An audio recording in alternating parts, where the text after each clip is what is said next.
This is my MD Dinesh Kumar. Welcome to the Da Cinemas. நம்ம ஐஸ்வர்யா ரஜினிகாந்த் அவங்களோட இயக்கத்துல நம்ம சூப்பர் ஸ்டார் ரஜினிகாந்த் அவர்கள் வந்து சிறப்பு தோற்றம் அப்படின்னு வந்து சொல்றாங்க. பட் இந்த படம் ஃபுல்லாவே ரஜினி சார் வந்து வராரு. விஷ்ணு விஷால் விக்ராந்த் அவங்கெல்லாம் நடிச்சு வெளியே இருக்கிற லால் சலாம் திரைப்படத்தோட விமர்சனம் தான் இந்த வீடியோல வந்து பார்க்க போறோம். லால் சலாம் படத்தை பொறுத்த வரைக்கும் இந்த மாதிரியான கதைக்களம் இப்ப இருக்கக்கூடிய இந்த சூழல்ல வந்து நான் தேவை அப்படின்றத நான் வந்து பார்க்குறேன். எதை வச்சு சொல்கிறேன்னா, மதங்களை வச்சு நிறைய கட்சிகள் நம்மளை பிளவுபடுத்துகிற முயற்சி பண்ணுற இந்த சமயத்தில் லால் சலாம் மாதிரியான கதை கண்டிப்பாக வந்து நம்ம தமிழ் சினிமாவுக்கு வந்து தேவை. அதுலேயும் அந்த கதையில் ரஜினி சார் அவர்களே கேஷ் பண்ணி நடிக்க வச்சது வந்து பிரமாதம். பட் நல்ல கதைகள் இருந்தால் மட்டும், நல்ல மெசேஜ் சொல்லியிருந்தால் மட்டும் அது நல்ல படம் ஆயிடாது இல்லையா? அதுதான் லால் சலாமோட பிரச்சனையாக நான் வந்து பார்க்குறேன். லால் சலாம் கதை வந்து ஒரு ஹிந்து முஸ்லீம் ரெண்டுமே சேர்ந்து இருக்கக்கூடிய ஒரு ஊர். பட் அங்கே ஜாஸ்தி வந்து முஸ்லீம்ஸ் வந்து இருக்காங்க.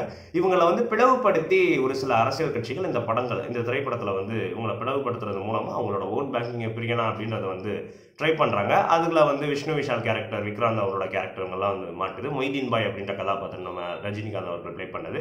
அந்த கதாபாத்திரமும் இந்த கதைக்குள்ளே வந்து வருது. கடைசியாக இந்த கான்ஃப்ளிக்ட் எல்லாம் எப்படி ரிசால்வ் ஆச்சு அப்படின்றத இந்த படத்தோட வந்து ஒன்லைனாக வந்து இருக்கு. படத்தோட major positive super star Rajinikanth அவர்களோட அவங்களோட எல்லா அப்பியரன்ஸ், இந்த படம் ஃபுல்லாக ஸ்டார்ட் டு எண்ட் அவர் அப்பியர் ஆகிற எல்லா காட்சிகளுமே நிறைவாக வந்து இருக்குது. பார்க்கறதுக்கு நிறைய இடத்துல புதுசாகவும் வந்து கண்டிப்பாக வந்து இருக்குது. சூப்பர் ஸ்டார் அப்படின்ற இமேஜையும் தாண்டி தான் ரஜினிகாந்த் அவர்கள் இந்த படத்தில் வந்து ப்ரொஜெக்ட் பண்ணப்பட்டிருக்காரு. அந்த கேரக்டர் மொய்தீன் கேரக்டர் அந்த மாதிரி தான் வந்து இருக்கு. ஒரு நல்ல ஒரு மாஸ் இன்ட்ரோ காட்சி, அதுக்கப்புறம் கிளைமேக்ஸ்ல ஒரு மாஸ் காட்சி, இதெல்லாம் வந்து வச்சிருந்தாலும் ஒரு முஸ்லீம் கதாபாத்திரத்துல ரஜினி சார் அவர்களை பார்க்கிறப்போ அவர் எவ்வளோ பெரிய தேர்ந்த நடிகர் அப்படின்றது சின்ன சின்ன ரியாக்ஷன்ஸ், எமோஷன்ஸ் மூலமா அவர் எமோட் பண்றது மூலமா வந்து ரஜினி சார் வந்து செகண்ட் வந்து ப்ரூவ் பண்ணியிருக்காரு. இதை தவிர்த்து விஷ்ணு விஷால் அவரோட கதாபாத்திரம் ஒரு கிரேவான ஒரு ஷேடு தான். ஒரு குழப்பமான ஒரு சூழ்நிலையில ஊரே வந்து அந்த கதாபாத்திரத்தை எதிர்த்துக்கிட்டு இருக்கும். ஸோ அப்படி ஒரு சூழலில் இருக்கக்கூடிய ஒரு கிரேயா இருக்கக்கூடிய ஒரு ஷேடு தான் அவனுக்கு வந்து கடைசியில் அந்த கதாபாத்திரத்துக்கு ஒரு ரெசல்யூஷன் அட்லாஸ்ட் ஒரு நல்ல கேரக்டர். இந்த படத்தில் வந்து ஒரு கேரக்டர் ஆர்க்கா இருக்கக்கூடியது விஷ்ணு விஷால் அவர்களுக்கு தான். விக்ராந்த் அவர்கள் ரொம்ப வருஷம் கழிச்சு ஆன் ஸ்க்ரீனில் வந்து முழு படத்தில் அவரை வந்து பார்க்குறப்ப ஒரு பயங்கர ஃப்ரெஷ்ஷான ஒரு ஃபீல் வந்து வருது.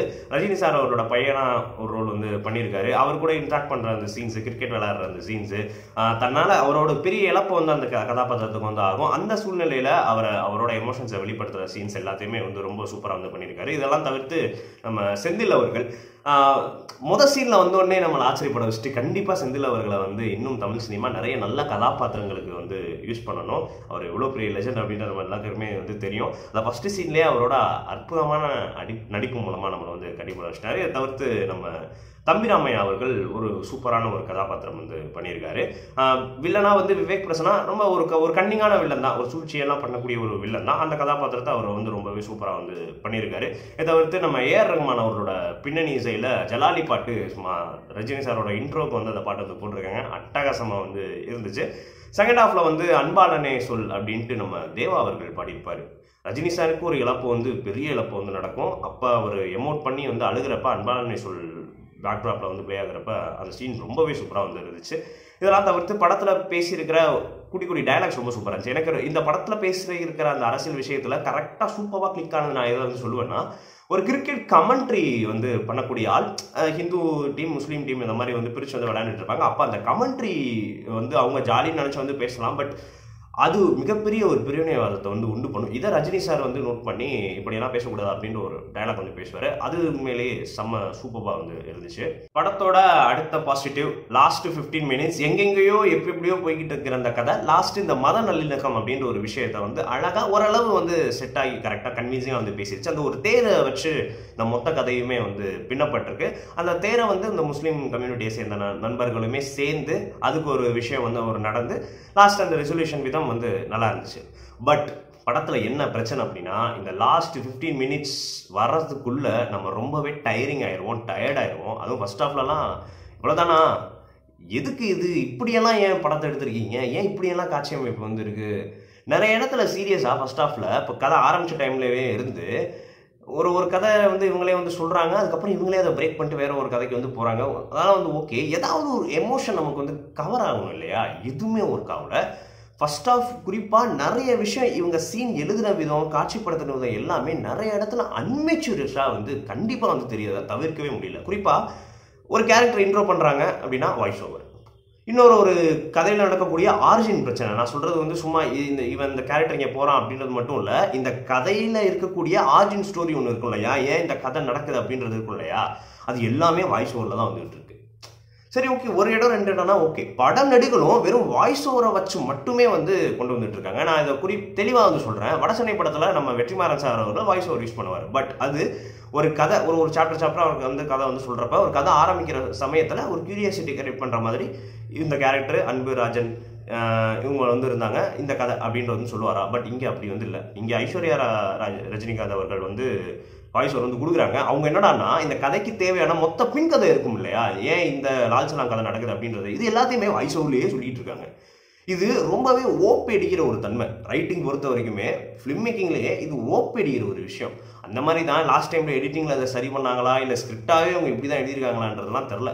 இதை வந்து தயவு செஞ்சு இந்த படத்தை பார்த்ததுக்கு அப்புறமாவது யாருமே இனிமேல் புதுசாக வர ஃபிலிம் மேக்கர்ஸும் இதெல்லாம் வந்து அவாய்ட் பண்ணுறது ரொம்பவே வந்து நல்லது. அதுக்கப்புறம் ஸ்டார்டிங் ஒரு காமன் நேரத்திலேயே வந்து ஒரு பரபரப்பான இஷ்யூஸ் எல்லாம் வந்து விஷ்ணு விஷால் அவர்களுக்கு வந்து நடந்துகிட்டு இருக்கு. அந்த ஊரே வந்து அவரை வந்து எடுத்துக்கிட்டு இருக்கு. ஹீரோயின் வராங்க, திடீர்னு பாட்டை பாடி டான்ஸை போட்டுட்டு மாண்டேஜ் சாங்காக வந்து போயிட்டு இருக்கு. எதுக்கு இப்படி எல்லாம் சீன் வச்சாங்கன்னே வந்து சுத்தமாக வந்து புரியல. கதாபாத்திரங்களோட கேஸ்டிங் எந்த அளவுக்கு பர்ஃபெக்டாக இருக்கோ, ஆனால் அந்த அளவுக்கு வந்து கதாபாத்திரங்கள் எதுவுமே பெருசாக எழுதப்படவே இல்லை. விஷ்ணு விஷாலோட வந்து ஆர்க் நல்லா இருந்தாலும், விக்ராந்தோட ஆர்க் நல்லா இருந்தாலும், தம்பிராமையா சார் அவரோட ஆர்க் நல்லா இருந்தாலும், எதுக்குமே ப்ராப்பரான எண்டிங் இந்த கதையில் கொடுக்கவே இல்லை. எண்டிங் மொத்தமாக வந்து ரஜினி சாரோட ஷோல்டரில் தூக்கி அவர் ஒரு விஷயம் பண்ணுற மாதிரியே காமிச்சிட்டாங்களே தவிர, அப்புறம் 2.5 மணி நேரமாக இந்த கதாபாத்திரங்கள்லாம் வந்து டிசைன் பண்ணி நம்ம கொடுத்துட்டு இருந்தாங்க இல்லையா, அந்த கதாபாத்திரங்களுக்கு எந்த ஒரு க்ளோஷருமே வந்து கொடுக்கல. ஃபர்ஸ்ட் ஆஃப் பொறுத்த வரைக்கும் நான் லீனியரில் வந்து ரொம்பவே எடிட்டிங்கில் வந்து ட்ரை பண்ணியிருக்காங்க. ஒரு விஷயம் நமக்கு இதுதான் நடந்திருக்கு அப்படின்றத வந்து தெரிஞ்சிருச்சு. அது ஆட்டோமேட்டிக்காக நம்ம சினிமா பார்க்குறப்ப நமக்கு தெரிஞ்சிடும் வந்து இல்லையா. இன்னொரு ஃப்ளாஷ் கட்ஸில் அவங்களே வந்து காட்டுறாங்க. பட் அதை சீக்கிரமாக சொல்லாமல் ட்ராக் பண்ணி இழுத்து வேறு எங்கெங்கேயோ வந்து சுற்றிக்கிட்டு வந்துருந்து கடைசியில் இன்டர்வலுக்கு அப்புறம் தான் வந்து சொல்கிறாங்க. ஃபர்ஸ்ட் ஆஃபே மொத்தமாக ஒரு பயங்கர டயர் ஃபீலை தான் வந்து கொடுக்குது. நம்மளால் எந்த ஒரு கெட்டவுமே அதில் வந்து எடுத்துக்கவே வந்து முடியல.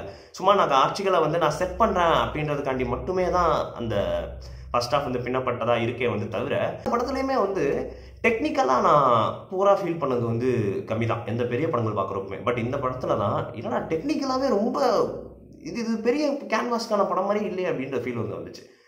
அதுக்கப்புறம் எடிட்டிங்கே வந்து ரொம்ப புவரான கட்ஸு, சும்மா ஜம்ப் கட்ஸ் அங்கங்கே ஐடியா வந்துருக்கு. அதுவும் ஃபர்ஸ்ட் ஆஃப்ல தலை வலி தான் வந்து வந்துச்சு. திடீர்னு ஒரு சீன் போது கட்டு ஜம்ப்பு. அவங்க கதை சொன்ன விதமே வந்து நமக்கு அந்த இடத்துல சுத்தமாக ஒர்க்கே வந்து ஆகலை. கதாபாத்திரமா விஷ்ணு விஷால் அவங்களோட அம்மா ஒரு கதாபாத்திரம் பண்ணியிருக்காங்க. பழைய ஆக்டர்ஸ் ஜீவிதா அவங்க தான் வந்து நடிச்சிருக்காங்க. அந்த ரோல் அவங்க கொடுத்துருக்கிற எக்ஸ்பிரஷன் அழுதுகிட்டே இருக்கிற மாதிரி தான் படம் ஃபுல்லாக வந்து வருது. பட் அதை இன்னும் கரெக்டாக கேரி பண்ணிக்கலாம். நிறைய இடத்துல ஆர்டிஃபிஷியலாக வந்து ஃபீல் ஆகுது. இதெல்லாம் தவிர தன்யா ராஜேந்திரன் கேரக்டர் திடீர்னு எங்கே இருந்தோ வந்து விவேக் பிரசன் அவங்களோட ஒய்ஃப் வில்லனோட ஒய்ஃபாக வந்து வராங்க. எங்கே தான் அவங்க இருந்தாங்கன்னே வந்து தெரில. திடீர்னு அந்த கதாபாத்திரத்தை லாஸ்ட்டில் கொண்டு வந்து அது மூலமாக ஒரு ரெசல்யூஷன் கொடுத்தாங்க பாருங்க. இதெல்லாம் சுத்தமாக ஏற்றுக்கவே வந்து முடியாத ஒரு மாதிரி தான் வந்து இருந்துச்சு. ஏரமானோட பின்னணி இசை பாட்டு சூப்பராக இருந்தாலும் ஏரமானோட பின்னணி இசை ரொம்ப ஆன் ஆஃபாக தான் வந்து ஒர்க் ஆயிருக்கு. கிட்ட ஒரு ரெசல்யூஷன் ரஜினி சார், விக்ராந்த், விஷ்ணு விஷால் அவங்க எல்லாருமே சேர்த்து வச்சு ஒரு மாஸ் சீன் மாதிரி வந்து வருது. அதுக்காக நமக்கு பவர் பெருசாக வந்து வேணும் இல்லையா, ஆக்கர் ஆடியன்ஸ்க்கு அந்த ஒரு ஃபீலுமே பெருசாக வந்து கனெக்டே வந்து ஆகலை. இந்த படத்தோட மேஜர் பிரச்சனையான என்ன வந்து பார்க்குறேன்னா ஐஸ்வர்யா ராஜேஷ் அவர்களோட டிரெக்ஷன் தான் குறிப்பாக. ஏன்னா அவங்களுக்கு நல்ல ப்ரொடக்ஷன் டிசைன் கிடச்சிருக்கு, அருமையான நடிகர்கள் கிடச்சிருக்காங்க, நல்ல கதையும் வந்து அவங்க கையில் இருக்குது. அதாவது மேஜர் ஐடியாவா. பட் அதை எடுத்த விதத்தில், ஸ்க்ரீன் பிளேவாக சொன்ன விதத்தில், அந்த படமாக அவங்க உருவாக்கின விதத்தில் எல்லாத்துலேயுமே சொதப்பல் பயங்கரமான சொதப்பல். சப்போஸ் அவங்க ரஜினி சாரோட மகளாக இல்லாமல் வேற யாராவது ஒரு சின்ன டைரக்டராக இருந்தாங்கன்னா இந்த தடவை இந்த படத்தை பொறுத்த வரைக்கும் என்ன தெரியுமா ஆயிருக்கும், அந்த டைரக்டருக்கு போட்டு ஊரே அடிச்சிருக்கோம், இந்த பையனுக்கு படமே எடுக்க தெரில, இந்த பொண்ணுக்கு படமே எடுக்க தரல அப்படின்னு தான் வந்து சொல்லியிருப்பாங்க. அதுதான் நிதர்சனம் உண்மையாக வந்து இருந்திருக்கும். எல்லாமே கையில் கிடச்சும் அது ஒரு வெல் ப்ராடக்டாக அவங்க டிசைனாக கொண்டு வரதுக்கு வந்து ரொம்பவே தடுமாறி இருக்காங்க அப்படின்னு வந்து தெரியுது. ரஜினி சார் அவரோட அந்த கேரக்டர் நல்லா இருக்கு. பட் இருந்தாலும் அவர் கேரக்டர்கிட்டே நிறைய கேள்விகள் வந்து இருக்கு. டெக்ஸ்டைல் ஓனர் அப்படின்னு வந்து காட்டுறாங்க. பட் அதே டைம்ல வந்து பாய் எவ்வளோ பெரிய ஆளு அப்படின்ட்டுலாம் இவங்களே வந்து பில்டப் கொடுக்குறாங்க. பட் அந்த அளவுக்கு ரஜினி சார் என்ன பண்ணாரு அப்படின்றது கதையில வந்து காட்டுறாங்க. இந்த படத்தோட இன்னொரு பெரிய பிரச்சனையே சினிமா அப்படின்றது எப்பவுமே சொல்லிக்கிட்டே இருக்கக்கூடாது. காட்டணும், காட்சி மீடியம் தான் நான் காட்டணும். பட் ஆனால் இவங்க சொல்றாங்க சொல்லிக்கிட்டே இருக்காங்க. இதெல்லாம் தான் ஒரு நல்லா வந்திருக்க வேண்டிய ஒரு படத்தை ரொம்ப ஒரு புவரான படமாக வந்து மாத்திர ஒரு சூழலாக வந்திருக்கு. கண்டிப்பாக அந்த லாஸ்ட் 15 மினிட்ஸ் ஒரு ஆன் ஆஃபாக இருந்தாலும் ஆடியன்ஸ்க்கு வந்து ஒர்க் அவுட் ஆகும். அதனால தான் இந்த படம் தப்பிக்கப்பட்டிருக்கு. இல்லைனா லிட்டரலாக இது இன்னொரு அண்ணாத்தையா கண்டிப்பாக வந்திருக்கும். நல்ல வேலை அந்த அளவுக்கு வந்து மோசமாக இல்லாமல் ஓரளவு பாடலை வந்து தப்பிச்சிட்டாங்க. நான் தான் அகைன் சொல்கிறேன், நல்ல கருத்துக்கள் சொல்கிறீங்க, அருமையான கருத்துக்கள், மக்களுக்கு தேவையான கருத்துக்கள் சொல்கிறீங்க. பட் அதை சொல்கிறப்ப நல்ல படமாக அதை வந்து ப்ரெசென்ட் பண்ணி சொல்லுங்கள். அப்போ தான் அது மக்கள் மனசில் நிற்கும் அப்படின்றது தான் என்னோட விமர்சனம். பெரிய டிசப்பாயிண்டட் இல்லை, பட் ஒரு இடத்துல கோவங்கள் நிறைய வந்து இருந்துச்சு. ஏன் இப்படி படம் எடுத்திருக்காங்க, ஏன் இவ்வளோ அன்மெச்சூராக சீன் வந்து ப்ரொஜெக்ட் பண்ணப்பட்டிருக்கு அப்படின்றது. ஹீரோயின்லாம் சொன்னேன் இல்லையா, சும்மா அவங்களாம் இலவச இணைப்பு தான். நிறைய ஐடியாஸ் வந்து மர்ச் பண்ணி அதை ப்ரெசென்ட் பண்ண ட்ரை பண்ணியிருக்காங்க. பட் எதை ஃபாலோ பண்ணுறது அப்படின்றது அவங்களுக்கும் வந்து தெரியல. கடைசியில் அது எல்லாத்தையுமே டீலில் விட்டுட்டு ரஜினி சார் கேரக்டர் மட்டுமே வச்சு அதை ஷோல்டரில் தாங்கி வந்து போயிருக்காங்க. இன்னுமே இந்த படத்தை ரொம்பவே பெட்டராக வந்து பண்ணியிருக்கலாம். பட் கண்டிப்பாக ஸ்டில் இப்போ பொறுத்த வரைக்கும் லால் சலாம் திரைப்படம் ரஜினி சார் அவரோட கதாபாத்திரம், விஷ்ணு விஷால் விக்ராந்த் அவரோட கதாபாத்திரத்துக்காண்டி ஓரளவு நம்ம உட்காந்து வந்து பார்க்கலாம். பட் இது எல்லா ஆடியன்ஸுக்குமே வந்து பொறுமையை சோதிக்காமல் இந்த படம் வந்து ஒர்க் ஆகுமா அப்படின்றது வந்து எனக்கே வந்து டவுட்டாக தான் வந்துருக்கு.